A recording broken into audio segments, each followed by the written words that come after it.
Bien, vamos a ver uno o dos ejemplos. Primero, pensad,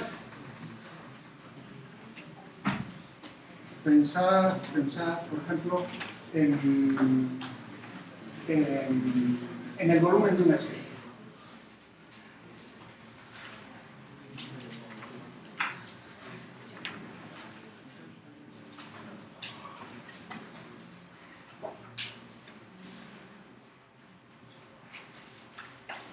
Hallar el volumen de una esfera en el cual nos están dando en este problema los datos acerca del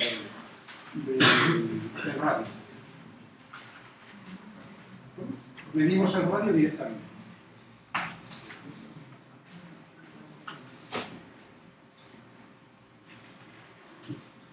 El radio es una medida. Es decir, que podría obtener R más menos delta R. Y ahora el problema es evidentemente V, el volumen. ¿Cómo va a ser esto? Esa representación. Bueno, vamos a pensar. Primero, claro, necesitamos evidentemente cuál es la relación entre R. Fijaos, este es un ejemplo, ya habéis visto, en el cual por ahí van los tiros, es decir, en un caso, estaba buscando un caso en el cual vieseis una función de una sola variable, ¿no? El volumen, variable dependiente, depende de una independiente que es el radio. Estamos en el caso ese primero, antes del caso general, con más. Necesito cuál es esa función. ¿Cuál es la relación? Amigos, a ver. ¿Cuál es la fórmula del volumen de una esfera?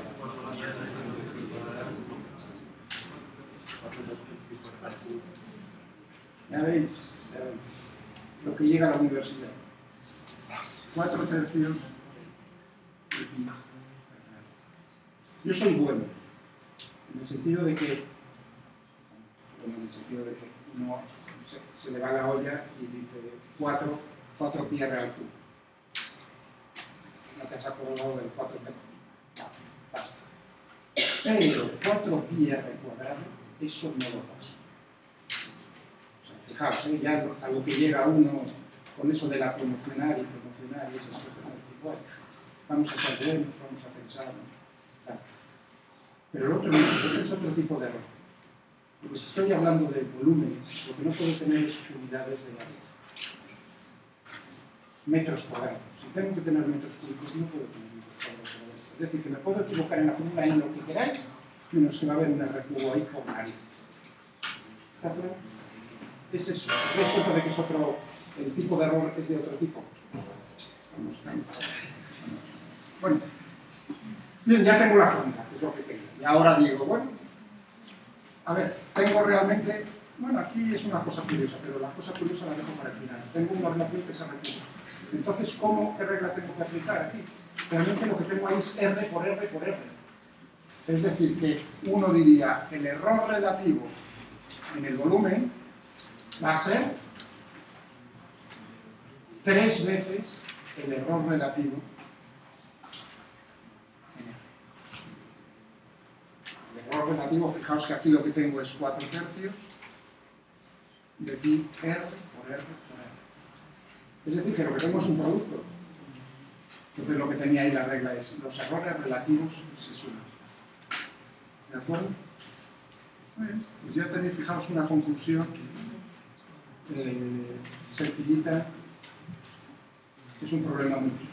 Pero había una cosa curiosa, que es ahí donde tenéis que estar metiéndome el dedo en el ojo. A ver.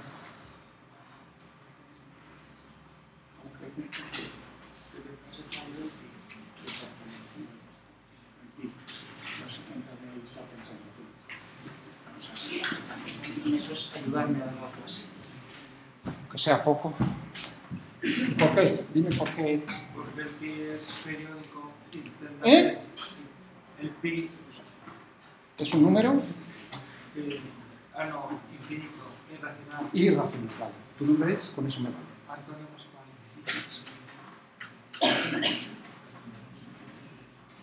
Muy bien, gracias, Antonio. ¿Sí?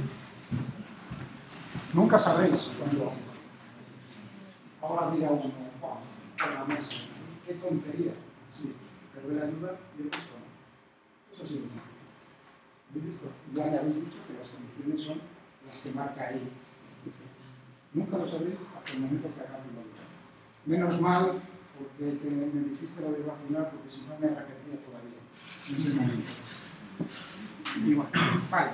Entonces, ahí, digamos, ¿qué propones tú? Es decir, que aquí tenemos el problema de, así traducido al cristiano, es cuántas cifras me tengo que coger detrás de la coma del 3, 14, 15, 5, 10, jugamos otra vez con el manipulador y digo, ¿cuántas me cojo? 20.000. Evidentemente, todas no me puedo, ¿no? Hombre, con matemática ahí lo tengo un poco más fácil, porque sí, digamos, podría trabajar con pi y luego, ¿habéis visto ahí cómo es la diferencia? O sea, ahora estamos en la diferencia, ¿tengo calculadora o tengo el ordenador? Si tengo el ordenador, matemática, no tengo, digamos, la respuesta es, no te preocupes, me pones pi. Y luego, después de la operación, es cuando nos quedamos con las cifras. Pero claro, la situación habitual es, tengo calculadora.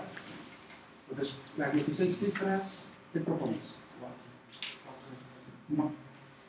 Depende de cómo sea el error relativo. ¿No? La norma es, fijaos, estoy introduciendo un error en pi.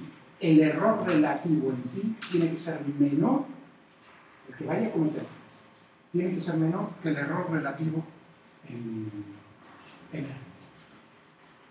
¿Entendéis? Porque fijaos, aquí si yo considero dos variables, tengo pi por R, por R, por R, pi por R, por R, por R. Es decir, que lo que tendría es, con 4 tercios no tengo ningún problema, porque uno diría, ¿cuál es el error? El error en 4 tercios, 0, sí, lo sabemos absolutamente, con total precisión, no hay ningún problema, el error eso es 0. Vale, pasemos al pi. Entonces tendría el error relativo en pi más 3 veces el error relativo en R. Eso, ahí uno dice, tengo que hacer el error relativo en pi menor que el error relativo en R, de tal manera que entonces lo que me quede al final, digamos, lo que prepondera es el error en R, no el error en pi. Si yo cojo un error relativo en pi muy grande, entonces estáis viendo que estoy cometiendo un error totalmente innecesario y además ¿cómo es la palabra? Que encontré el error relativo en R. ¿Lo entendéis? Entonces ahí depende, es decir, 4 o 3 no. Depende de cómo sea el error relativo en R. ¿De acuerdo? ¿Entendido? Es decir, pensad cómo lo calcularía. Es decir, pues si me quedo en la cuarta cifra, en pi, en la quinta, ¿no? Pues sería más o menos más 0,0001 dividido por el pi. Eso te daría la idea de cuál es el error relativo que estás cometiendo en pi. ¿Entendido? Estás estimando el error relativo. Pues tenéis que coger tantas cifras, el número suficiente de cifras, de tal manera, claro, ahí qué haría yo si sois vosotros. Trabajo con todas las cifras de la calculadora. Me ahorro un paso. Que Miguel ha sido tan malo y no son suficientes. Tengo una excusa genial. Es decir, no, Miguel es imposible que lo haga. ¿No? Imaginaos que yo doy un problema con un error relativo en R tan pequeño, que digamos vuestra calculadora no es suficiente para darme cifras de pi. Es evidente que estoy planteando un problema que no puede resolver el alumno. Eso no va a pasar, ¿lo entendéis? Por lo tanto, otra vez, hay que saber manejar la calculadora muy bien, las memorias para, evidentemente, no estar apuntando, porque en el momento que apuntáis, decís, me quedo con 2, lo estáis haciendo mal. ¿Está claro? ¿Está entendido? Bien. Bueno, pues este era un caso fácil. Otro, un siguiente caso. Estoy pensando en el ejemplo que utiliza Walter Legge en su lección 1. La caída libre. Free fall. Vamos a hacer pelotas.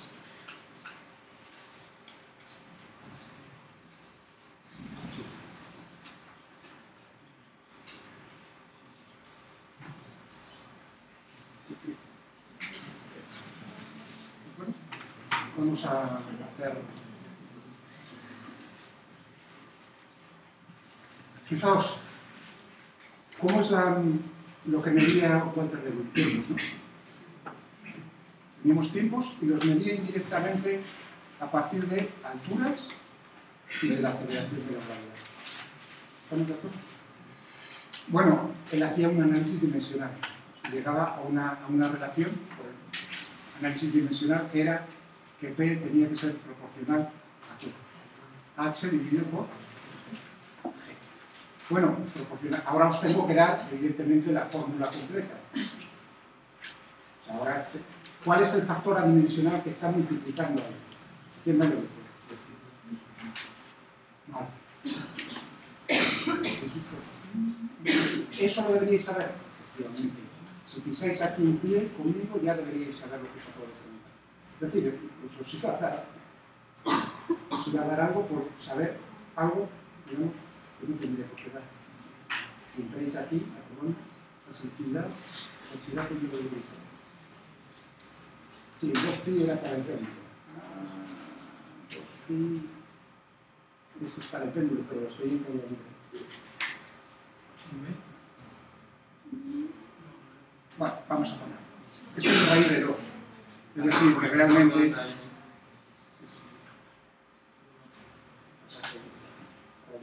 Raíz de 2. Es más, lo dice Walter Lewin en la medicina, ahora que me acuerdo.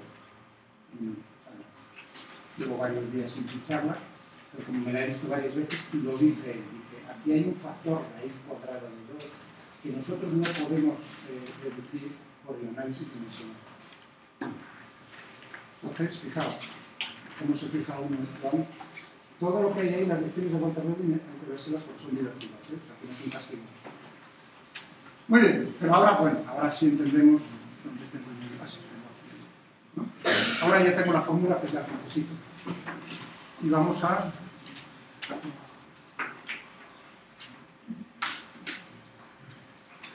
Dos versiones.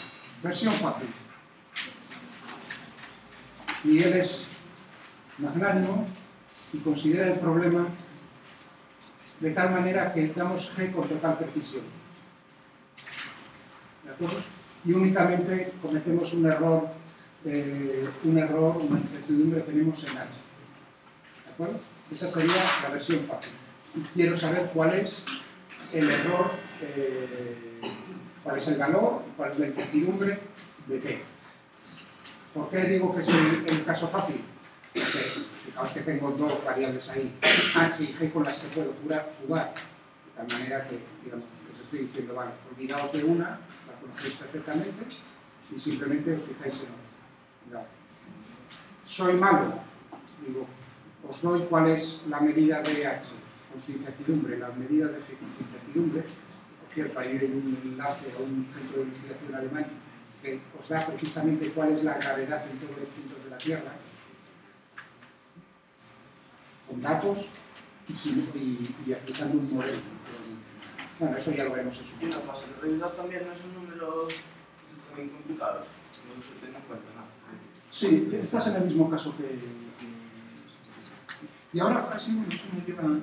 Fíjate, bueno, lo puedes tener realmente dentro de la raíz cuadrada. Ahora, ¿cómo sería el problema? Tienes 2 por H. 2 lo conoces con total exactitud. Bueno, pues eso lo dejo para que lo penséis. ¿De acuerdo? Pensad, por favor, cuál es el problema este.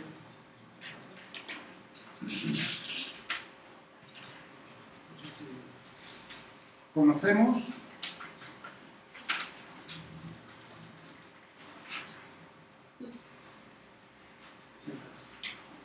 pensadlo los dos, primero con uno y luego con los dos. Y luego comparad con lo que dice Walter Lewin en su lección 1. Él hace un análisis muy rápido de cuál es el error que está cometiendo ahí. Y lo hace, y si no me falla mucho la memoria, él no explica por qué es cuando tiene uno la raíz cuadrada. Estoy ahora hablando de memoria. Pero creo que no lo hace. Lo pone, pero no lo hace. No lo explica, lo hace muy rápido. Muy bien. Un caso, fijaos, un caso complicado, pero real, un caso complicado. Complicado, pero solo con sumas y divisiones. Imaginaos, yo qué sé.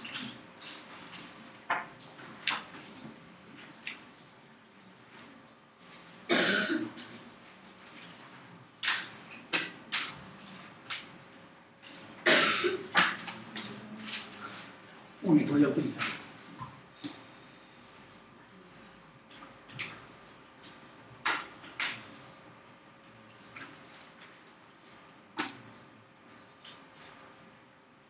X1 dividido por X2 más X3 en el numerador. Dividido todo ello por X4, por no poner llaves. ¿A qué os llevo? Cuando tenéis, fijaos, una división, pero en cada uno de los elementos de la división, en el numerador y en el denominador, a su vez tenéis sumas y divisiones o multiplicaciones. ¿No? Veis que ya está complicado. Entonces, ¿cómo se trata este problema? Claro que se hace bastante más largo. ¿Qué es lo que tendréis que hacer? Es dividirlo por partes. Fijaos, uno empieza, necesito saber cuál es el error relativo en el denominador y sumarle el error relativo del numerador. ¿Cuál es el error relativo del numerador? Tengo aquí una suma. Es decir, que primero tengo que llegar a ver cuál es el error absoluto del numerador, que será la suma del error absoluto de un término más el del otro. Pero ¿cuál es el error absoluto de este término? Ahí tengo una división.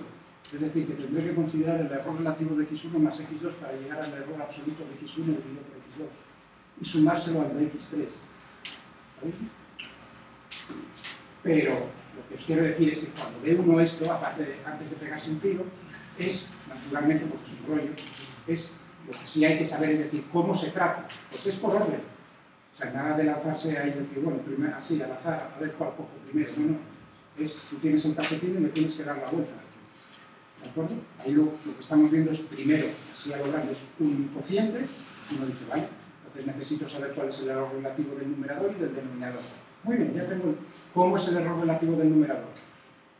Uno piensa que necesita entonces primero el error absoluto del numerador y dividirlo por la medida.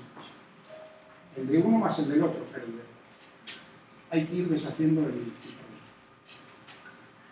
¿Está claro?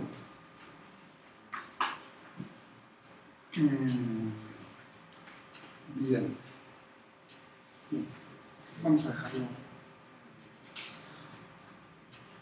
Vamos a dejarlo.